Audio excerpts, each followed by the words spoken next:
Hello guys, അപ്പോൾ ഇന്നൊരു mini വ്ളോഗായിട്ടാണ് വന്നത്. അപ്പോൾ ഇതാ ഞങ്ങൾ കാലത്ത് തന്നെ അമ്പലത്തിൽ പോകാൻ വേണ്ടി നിൽക്കുകയാണ്. അപ്പം എൻ്റെ വീടിൻ്റെ അടുത്തുള്ള അമ്പലത്തിൽ കൊടിമരം വെക്കുകയാണ് കേട്ടോ. അപ്പം മേമേനെ കാത്തിട്ട് നിൽക്കുകയാണ്. അപ്പം മേമയുടെ വീട്ടിലേക്ക് ഒരുപാട് ചെടികളുണ്ട് കേട്ടോ. അപ്പം മേമയ്ക്ക് ഭയങ്കര ഇഷ്ടമാണ് പൂക്കളോട്, എനിക്കത് കേട്ടോ ഭയങ്കര കമ്പാണ് പൂക്കളോട്.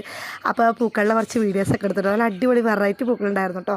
പിന്നെ അമ്പലത്തിലെത്തി. അപ്പോൾ ഞാനും മേമയും അമ്മയും സാനക്കുട്ടിയും പാടായിട്ടാണ് പോയത്. അപ്പോൾ ആദ്യമായിട്ടാണ് ഞാൻ കൊടിമരം വെക്കുന്നത് കാണുന്നത്. അതൊരു ഭാഗ്യം ഉണ്ടായിട്ടോ. ഇതുവരെ ഞാൻ കൊടിമരം എങ്ങനെ വെക്കുന്നത് കണ്ടിട്ടില്ല കേട്ടോ. തൊഴിലൊക്കെ കഴിഞ്ഞിട്ട് അവിടെ മഞ്ചാടി ഇരിക്കുന്നുണ്ടായിരുന്നു കേട്ടോ. അപ്പോൾ സാനിനെയും ശ്രീകുട്ടിനും പാടെ മഞ്ചാടിയൊക്കെ ഒന്ന് വരപ്പിച്ചിട്ടോ. അപ്പോൾ സാനിക്ക് ഒന്നാമത് കുസൃതി കുറച്ച് കൂടുതലാട്ടോ, ഇനി കുറച്ച് അധികം ആവേ ചെയ്യുള്ളൂ. പിന്നെ കുഞ്ഞു കുഞ്ഞു പാത്രത്തിൽ ഇത് അവിലും മരലൊക്കെ പ്രസാദം വെച്ചിട്ടുണ്ടായിരുന്നു കേട്ടോ. അപ്പോൾ അതിനൊരു പിടി വാരിട്ടായി കഴിച്ചു കേട്ടോ. പിന്നെ നമ്പൂതിരിക്ക് പകരം എൻ്റെ അമ്മയായിരുന്നു കേട്ടോ അവളെ പുണ്യകം തന്നായിരുന്നത്. അമ്മ എണിച്ചാലോ വാരിക്കോരി ഇങ്ങനെ ഊത്തിക്കൊണ്ടിരിക്കുകയായിരുന്നു കേട്ടോ. പിന്നെ ഞാൻ കുടിച്ചിട്ട് ഞാൻ അങ്ങനെ തലയിൽ ഇങ്ങനെ ആക്കാറുണ്ടോ, നിങ്ങൾ അങ്ങനെ ആക്കാറുണ്ടോ? പിന്നെ പോകാൻ നേരത്ത് ആ സാനി ചെറുകുട്ടിയും പാടെ അവിടുത്തെ അവിലും മരലും ഫുള്ള് കഴിച്ച് നിർത്തും കേട്ടോ. എന്നിട്ടാണ് അവർ പോകുന്നത് കേട്ടോ. അപ്പോൾ അത്രേ ഉള്ളൂ. അപ്പോൾ എൻ്റെ പുതിയതായിട്ട് വീഡിയോ ആരും കാണുക, സബ്സ്ക്രൈബ് ചെയ്യാൻ മറക്കരുത്. അപ്പോൾ ടാറ്റാ.